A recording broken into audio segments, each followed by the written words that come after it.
하나님 말씀은 고린도전서 15장 12절에서 22절까지의 말씀입니다. 고린도전서 15장 12절에서 22절까지의 말씀 한 절씩 교독하시고 우리 행복자 찬양할게요. 고린도전서 15장 12절에서 22절까지의 말씀을 한 절씩 교독하시겠습니다. 그리스도께서 죽은 자 가운데서 다시 살아나셨다 전파되었거늘 너희 중에서 어떤 사람들은 어찌하여 죽은 자 가운데서 부활이 없다 하느냐.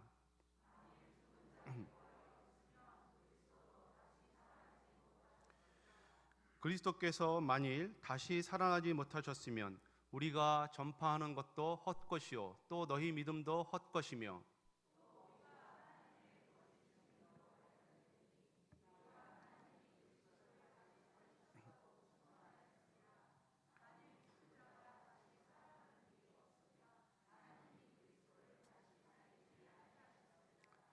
만일 죽은 자가 다시 살아나는 일이 없으면 그리스도도 다시 살아나신 일이 없었을 터이요.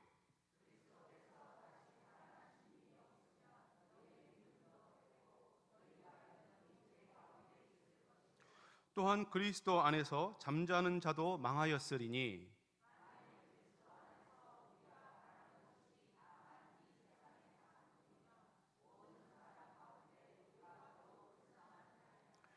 그러나 이제 그리스도께서 죽은 자 가운데서 다시 살아나사 잠자는 자들의 첫 열매가 되셨도다.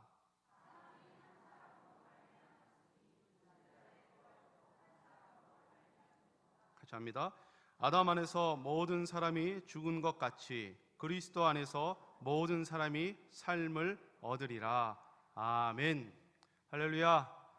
우리 주님 부활하셨습니다. 우리 앞뒤 좌우로 잘 오셨습니다. 예수님 부활하셨습니다. 축복합니다. 은혜 받으세요. 예수의 부활을 믿는 저와 여러분이 이 세상에서 가장 행복자인 줄로 믿습니다. 아멘이죠. 그런 마음으로 우리 하나님 앞에 우리의 마음을 다시 한번 찬양으로 올려드리고 말씀을 나누도록 하겠습니다.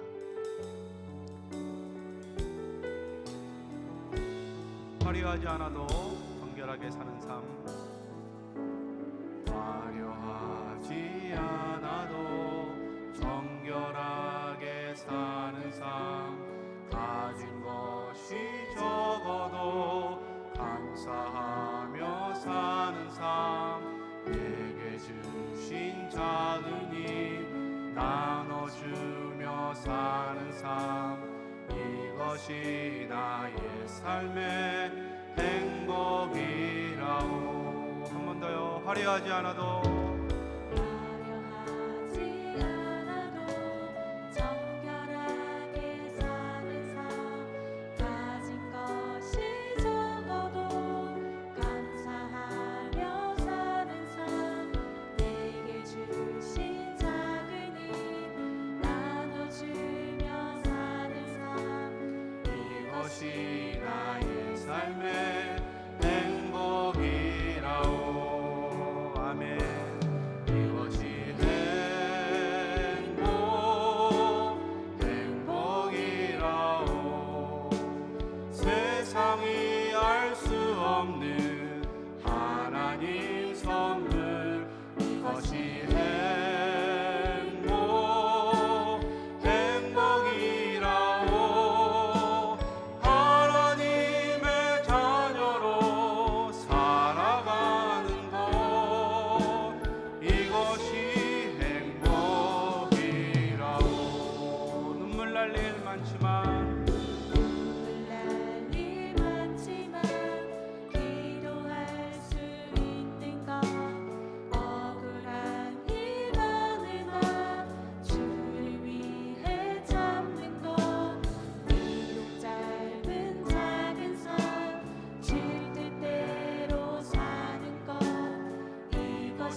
예수 그리스도의 부활과 다시 오심을 믿는 하나님의 성도들이 이 세상에서 가장 행복한 자이다. 성경은 그렇게 말씀하고 있습니다. 하나님께서는 행복자여 여수루나 너는 행복자다. 하나님을 믿고 그 아들 예수를 믿으니 우리에게 잃어버렸던 영원한 생명과 하나님의 놀라운 축복을 다시 우리에게 허락하시는 그 하나님께 오늘 이 아침에 신령과 진정으로 부활 주일 예배를 드리기를 원합니다. 그리스도의 부활 신앙은 오고 오는 2000년 기독교 역사에서 가장 중요하고 복된 신앙입니다. 이 부활 신앙은 초대교회 성도로부터 어떠한 고난과 시련과 환란이 온다 할지라도 이겨낼 수 있는 근간이 되었고, 성도들이 견디어내고 심지어 순교의 죽음까지 갈 수 있도록 우리에게 확신과 담대함을 준 신앙이 부활 신앙입니다. 부활의 소망이 있기에 어떠한 어려움과 시련도 인내할 수 있다는 것이죠.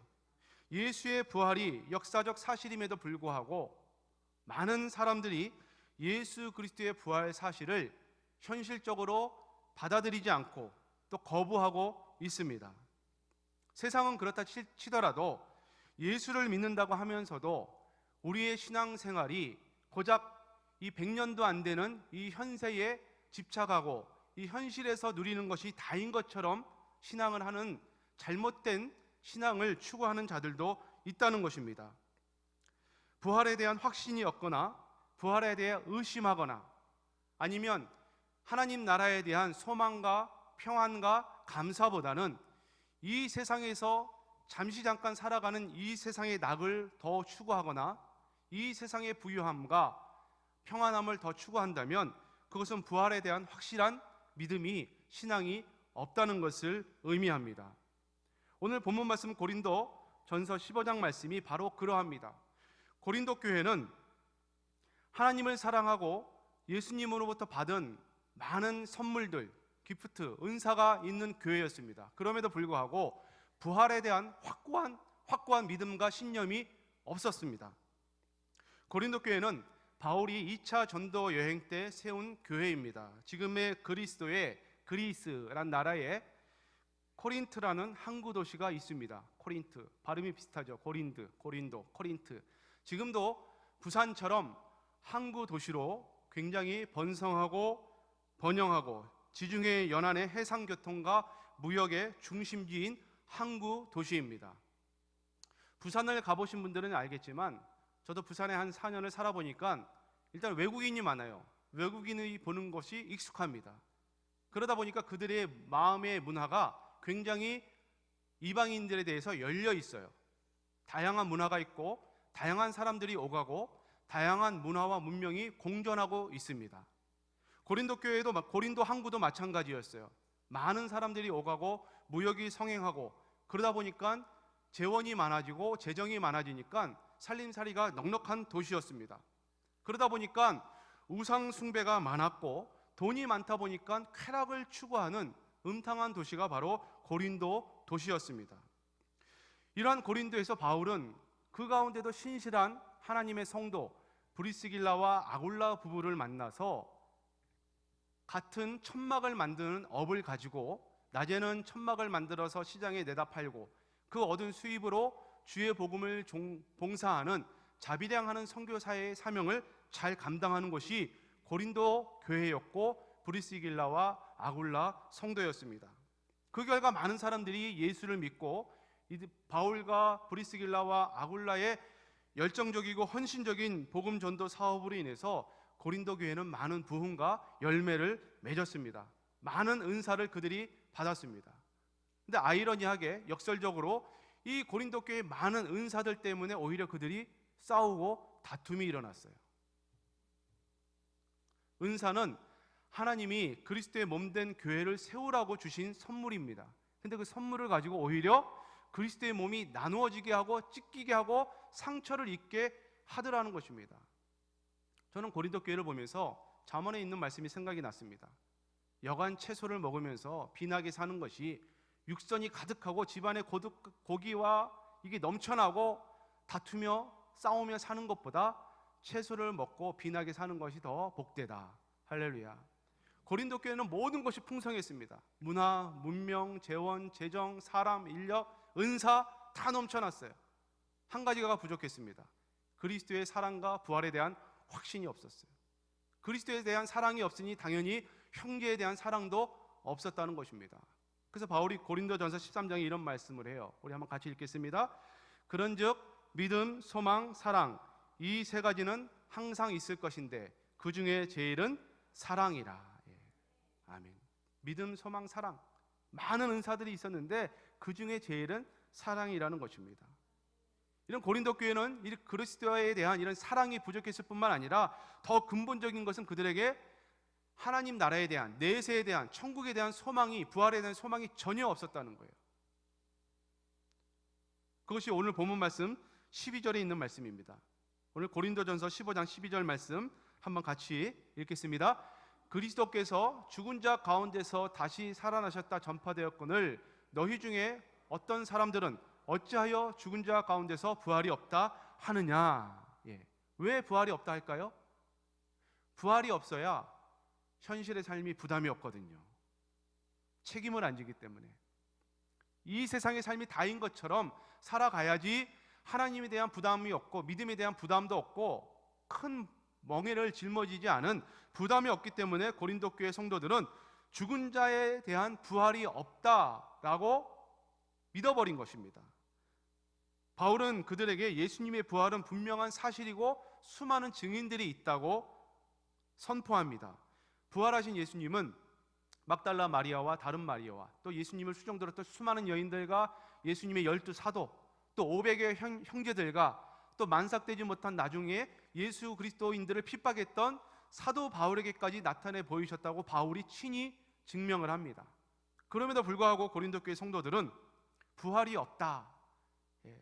그래서 바울은 답답한 마음으로 너희가 은사가 부족하냐, 사랑이 부족하냐, 사랑이 부족해서 서로 싸우고 다투는도다.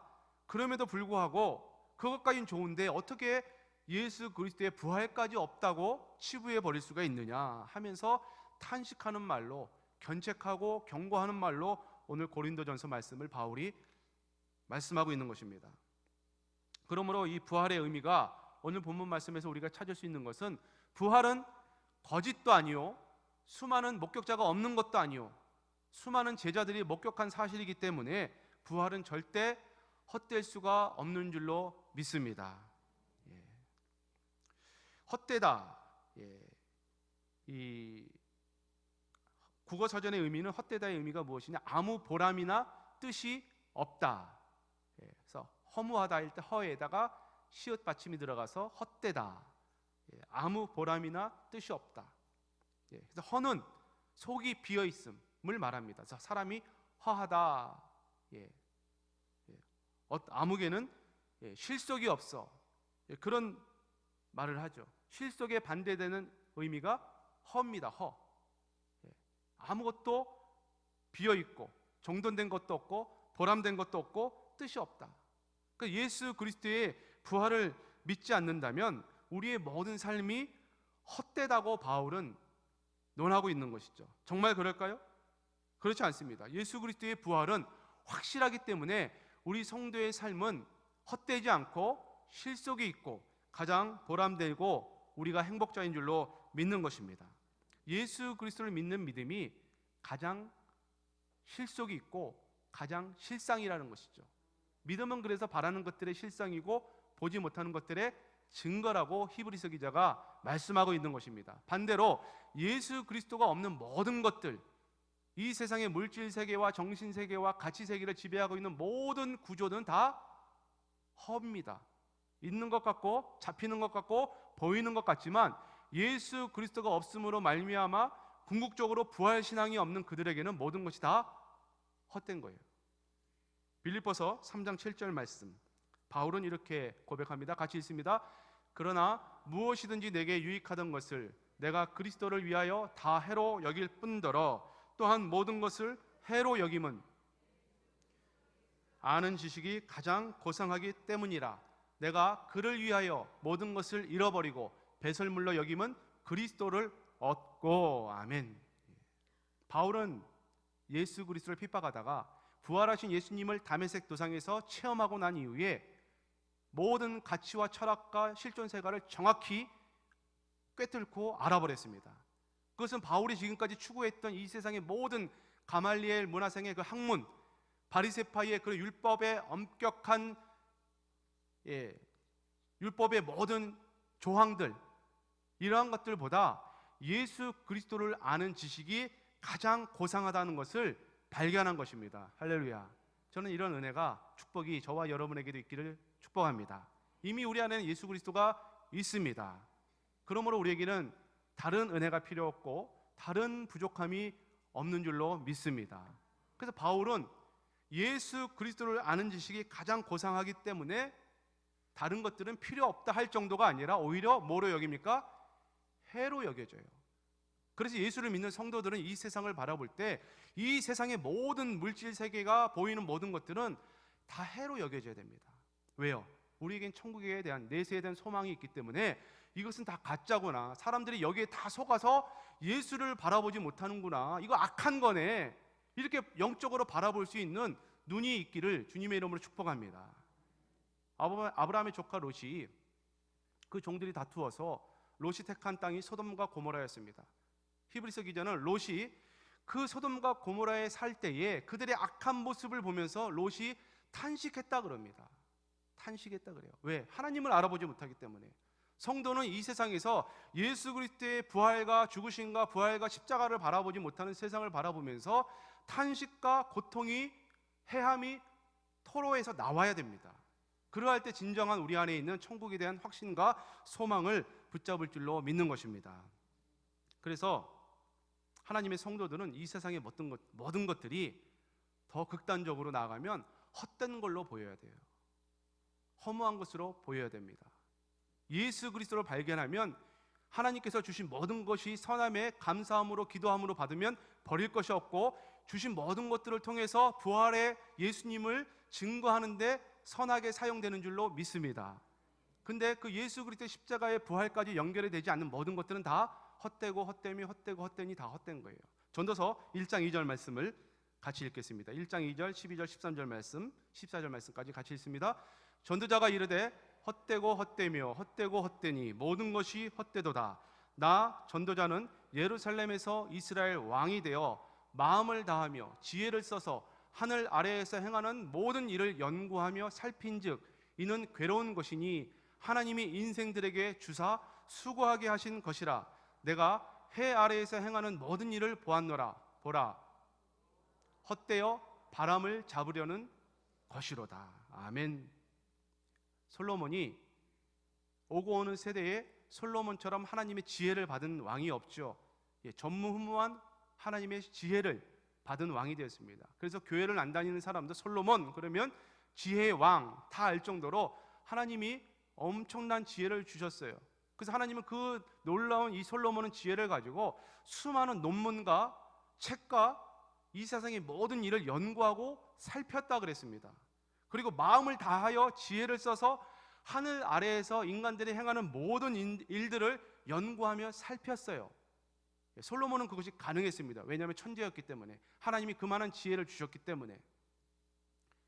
100편에 가까운 논문을 쓸 정도면 굉장한 하나님의 지혜를 솔로몬에게 주신 거예요.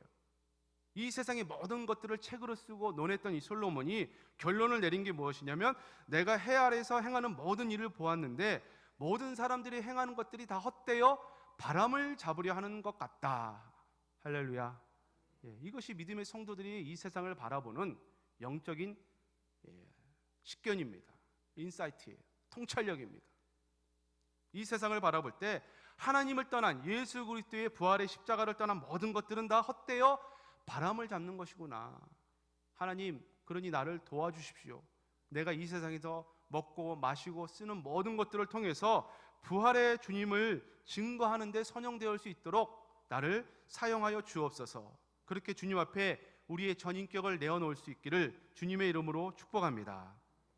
바울은 고린도 교회 성도들과 또 오늘 말씀을 나누는 저와 여러분에게 오늘 주님은 이렇게 말씀합니다. 고린도 전서 15장 14절 말씀 우리 한번 같이 읽겠습니다. 그리스도께서 만일 다시 살아나지 못하셨으면 우리가 전파하는 것도 헛것이요 또 너희 믿음도 헛것이며,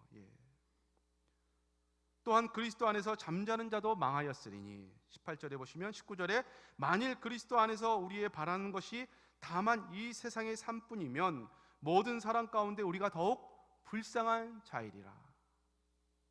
이 세상에서 가장 불쌍한 사람은 예수 그리스도를 믿지 않는 사람이 아니라 예수를 믿는다 하면서도 예수 그리스도에 대한 부활이 희석되어서 힘이 되어져서 천국에 대한 확실한 소망이 없는 자들을 가장 불쌍한 자다. 바울이 그렇게 이야기합니다. 우리의 믿음도 헛것이고, 그렇기 때문에 우리는 여전히 죄 가운데 있고, 그렇기 때문에 우리보다 먼저 앞서간 믿음의 조상들도 다 그대로 잠자고 있을 것이고, 모든 사람 가운데 우리가 가장 불쌍한 자일 것이다. 역설적으로 이야기합니다. 정말 그럴까요? 그렇지 않습니다. 우리는 예수를 믿기 때문에 가장 불쌍한 자가 아니라 가장 행복한 하나님의 백성인 줄로 믿는 것입니다. 우리는 사망 권세를 깨뜨리신 예수 그리스도의 부활을 믿습니다. 나를 사랑하시기 위해서 이 땅에 인간의 몸을 입고 오셨습니다. 우리의 모든 죄를 위해서 십자가에 고난당하시고 십자가에 못 박혀 죽으셨습니다. 죽으셨을 뿐만 아니라 사흘 만에 부활하시고 하늘에 오르사 하나님 우편에 앉아 계십니다. 성경에 약속하신 말씀대로 다시 오시마 약속하신 그 재림의 예수님께서 천군 천사와 구름 타고 이 땅에 재판관으로 하나님의 심판주로 다시 오실 예수님을 우리는 믿습니다. 이 신앙 고백을 한 성도들이 가장 행복한 자라고 바울은 역설하고 있는 것입니다. 그러므로 예수를 믿고 예수 그리스도의 부활 신앙을 믿는 저와 여러분들은 헛된 신앙이 아니라 가장 실속이 있고 보람된 행복한 신앙인 줄로 믿습니다. 부활의 두 번째 의미는 우리 안에 있는 두려움을 몰아내고 부활의 기쁨과 평안을 준다는 것입니다. 부활을 믿지 못했던 제자들은 주님의 십자가 사건 이후에 두려워하면서 문을 안에서 걸어 잠그고 아무도 못 들어오게 두려워하고 있었습니다.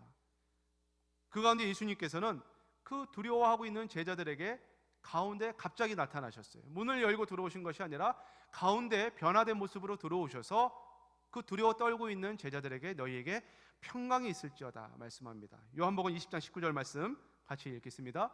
이날 곧 안식 후 첫날 저녁 때에 제자들이 유대인들을 두려워하여 모인 곳의 문들을 닫았더니 예수께서 오사 가운데 서서 이르시되 너희에게 평강이 있을지어다. 아멘. 그렇게 3년 동안 예수님을 믿고 따랐던 제자들과 수많은 성도들은 예수님이 죽고 나니까 두려움이 엄습해 옵니다. 인간에게 이 원초적인 두려움이 언제 가장 먼저 임했습니까?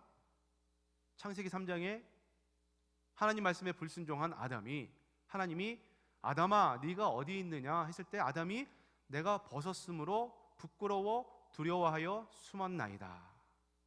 하나님을 떠난 인간들은 그 순간부터 수치와 부끄러움을 느끼게 되고 더 나아가 두려움을 느끼게 되는 존재가 되어버렸습니다. 그래서 이 세상의 모든 인간들은 다 고통과 두려움 속에 지냅니다.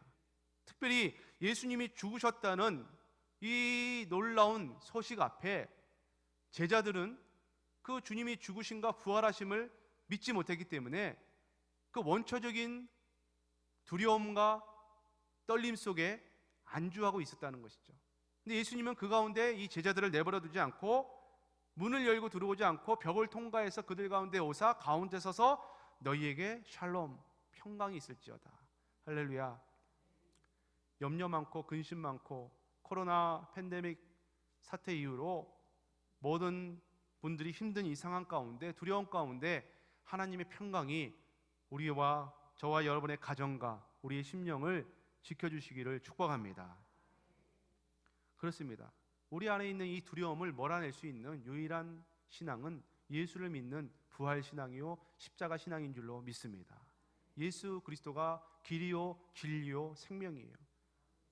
그거 아니고는 경찰이 우리의 두려움을 쫓아낼 수도 없고 검찰이 우리의 평안을 지켜줄 수도 없고 세상의 돈과 명예와 권세, 자식들도 부모도 우리의 평안을 지켜줄 수가 없는 것입니다. 지금부터 한 100여 년 전에 미국의 유명한 마술쇼를 하는 해리 후딘이라는 사람이 있었다고 합니다. 이 사람이 잘하는 특기는 뭐냐면 어떤 자물쇠와 밧줄로 자신을 결박해도 금방 풀어내고 탈출할 수 있다는 거예요. 지금도 그런 마술쇼를 하는 마술사들이 있습니다. 눈속임이죠. 어쨌든 많은 사람들 앞에서 감옥에 놓고 앞에 군인들이 지키고 해도 깜짝같이 거기를 탈출하는 거예요. 또 심지어는 관 속에 철사를 꽁꽁 묶고 자물쇠를 잠그고 물속에 빠뜨려 놓아도 하루 만에 거기를 탈출해서 나오는 것입니다. 하루 동안 숨 쉴 수 있는 공기를 그 안에 집어넣고 그 안에서 어떤 수를 써서 그 자물쇠를 풀고 쇠줄을 열고 해서 깜짝같이 탈출을 한다는 것이죠. 그래서 사람들은 이 후딘을 가리켜 뱀장어 같은 유연성을 가진 사람이다, 평합니다. 정말 그렇게 몸이 유연하고 모든 관절과 이 골절들이 자유자재로 움직이는 그런 특징을 가졌던 것 같아요.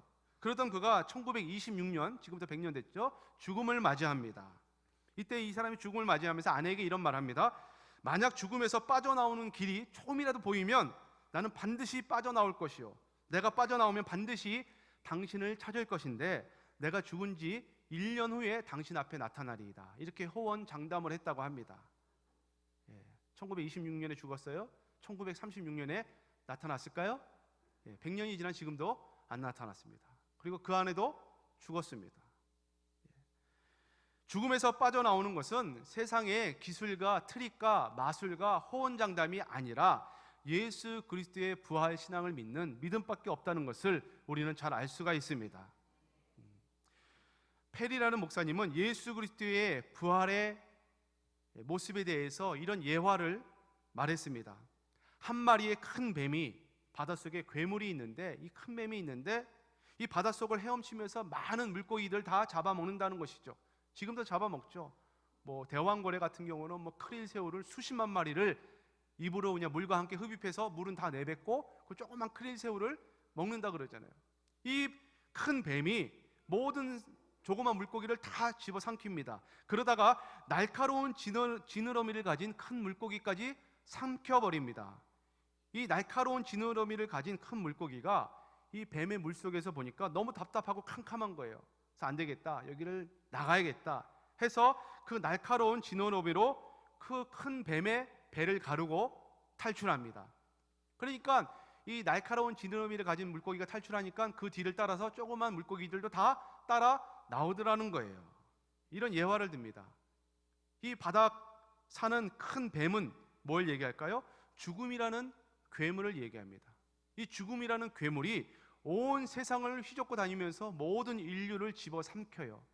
모든 인류를 다 사망과 멸망과 사망 가운데 삼킵니다. 그 사람들은 그 멸망과 사망을 두려워하죠. 그러다가 예수까지 삼켜버립니다. 예수가 삼키움을 당했어요. 맞습니까? 고난당하시고 십자가에서 상키움을 당했어요. 사망과 죽음의 권세 앞에 상키움을 당한 것처럼 보였습니다. 그렇지만 예수님께서 사흘 만에 죽은 권세를 깨트리시고 그 사망 권세를 모두 가르시고 그 배를 가르시고 부활하신 줄로 믿습니다. 예수님이 부활하고 나니까 그 뒤를 따르는 모든 잠자는 성도들도 예수를 따라 무덤에서 일어나서 그 부활에 동참했다는 사실입니다. 할렐루야. 저는 이 예화가 참 적절하다고 봅니다. 죽음이라는 큰 괴물이 모든 인류를 삼키고 있을 때에 예수님도 우리와 저와 여러분의 죄를 위해서 죽음의 삼키움을 당한 것 같았지만 예수님은 그 권세를, 사망의 권세를 깨트리시고 부활하심으로 주님을 믿는 모든 성도들이 부활에 대한 확고한 소망을 가질 수 있도록 우리를 인도해 주시고 안내해 주셨다는 것입니다. 마태복음 8장 28절에 7절 8절에 예수님의 부활을 목격한 여인들이 이렇게 고백합니다. 우리 같이 있습니다. 또 빨리 가서 그의 제자들에게 이르되 그가 죽은 자 가운데서 살아나셨고 너희보다 먼저 갈릴리로 가시나니 거기서 너희가 배우리라 하라. 보라, 내가 너희에게 일컬으리라. 그 여자들이 무서움과 큰 기쁨으로 빨리 무덤을 떠나 제자들에게 알리려고 다름질할세. 아멘. 주께서 살아나셨다, 이 소식을 들은 여인들과 제자들은 큰 기쁨으로, 무서움과 큰 기쁨으로, 두려움이 큰 기쁨으로 바뀌었습니다.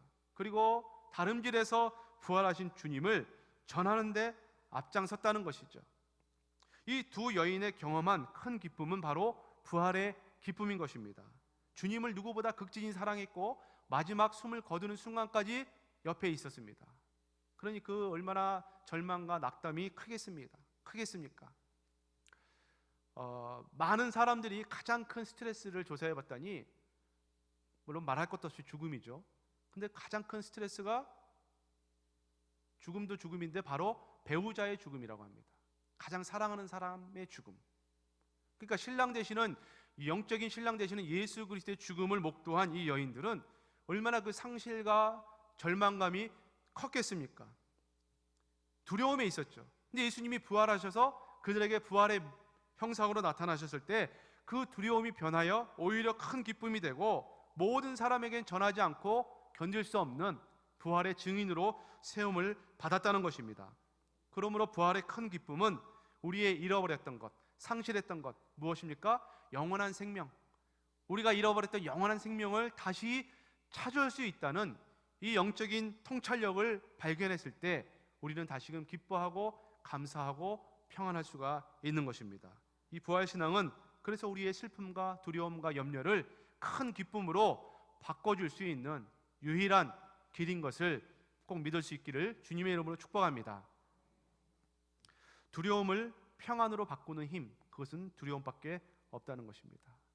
부활은 헛된 것이 아니고 가장 실속 있는 우리의 신앙이고, 또 부활은 두려움을 몰아내고 우리에게 평안과 큰 기쁨을 주는 하나님의 선물인 것입니다. 한 가지 더 살펴본다면 이 부활 신앙은 결국은 내세로 이어지고 천국으로 이어집니다. 그래서 천국에 대한 확실한 소망으로 이어지게 됩니다. 오늘 본문 말씀 고린도전서 15장 20절, 23절 말씀을 우리 한번 같이 읽겠습니다. 그러나 이제 그리스도께서 죽은 자 가운데서 다시 살아나사 잠자는 자들의 첫 열매가 되셨도다.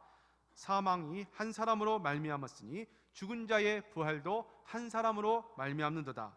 아담 안에서 모든 사람이 죽은 것 같이 그리스도 안에서 모든 사람이 삶을 얻으리라.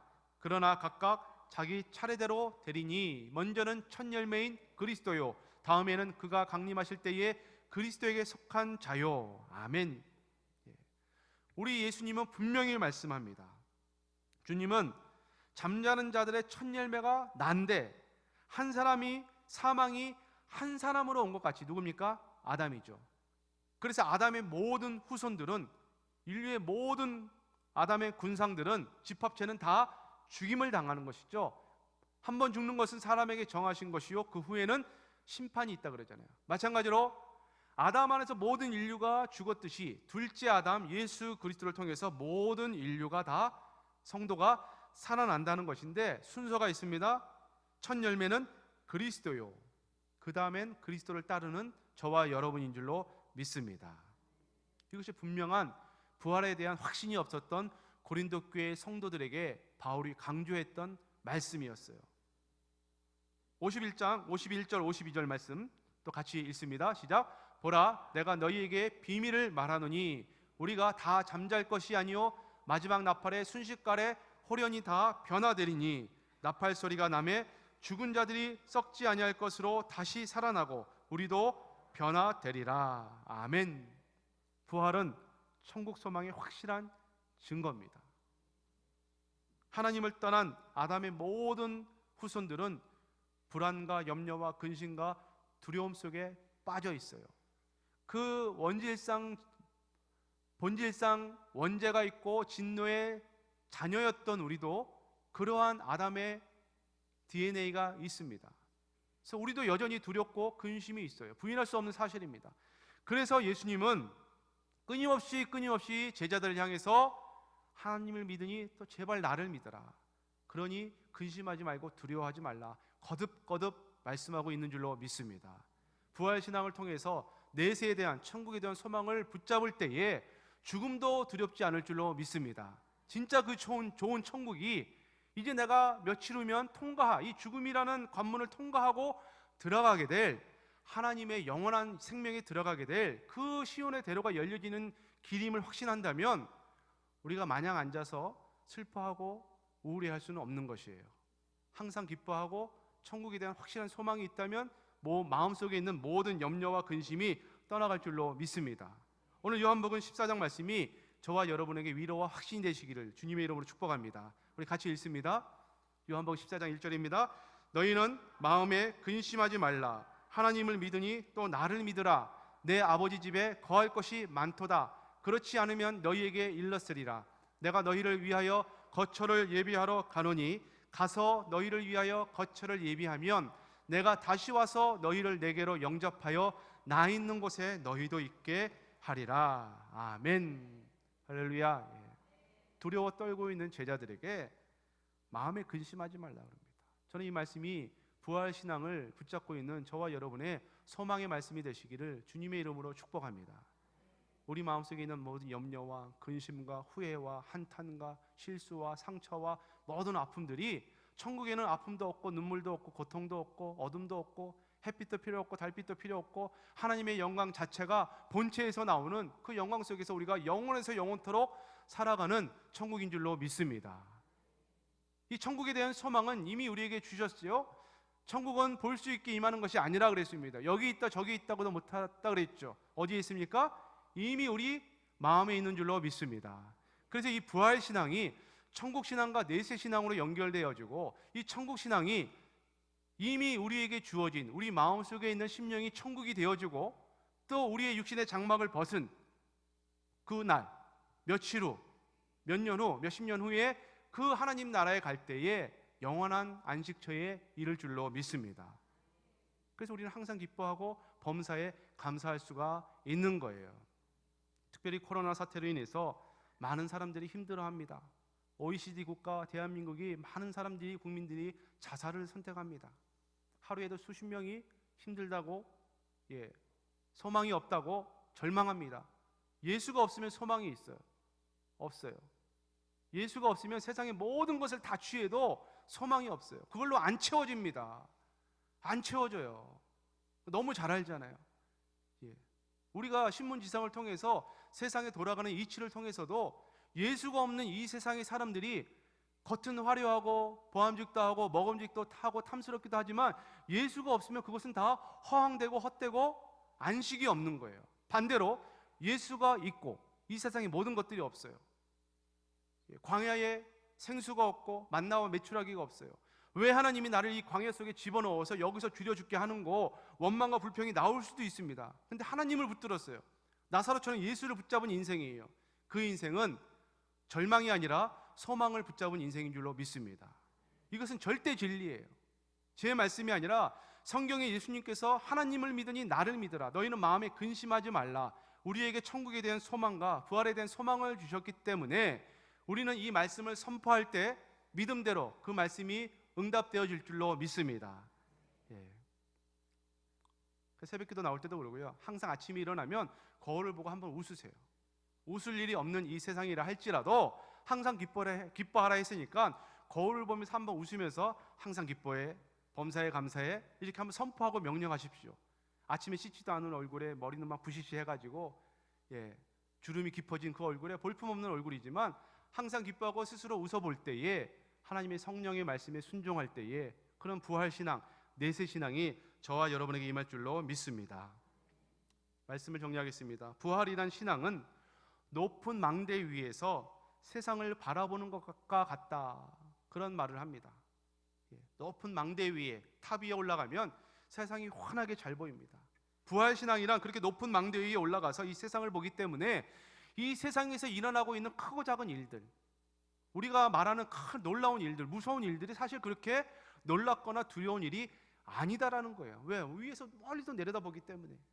이 밑에서 이 좁은 세상에서 보기 때문에 답답하고 지지고 볶고 염려와 근심과 두려움이 엄습해 온다 할지라도 하늘 위에서 망대에서 내려다보면 그것이 그렇게 크게 안 보이더라는 것이죠. 그러므로 그리스도의 부활로 인해서 우리의 생명도 예수를 따라서 부활하게 된다는 이 분명한 사실을 이미 믿었습니다. 이 분명한 사실을 고린도 교회 성도들처럼 흔들리지 않고 다시 한번 우리 마음속에 각인시킨다면 우리의 남은 생애를 예수를 위하여 부활의 증인의 삶을 더욱더 넉넉히 감당하고 승리할 줄로 믿습니다.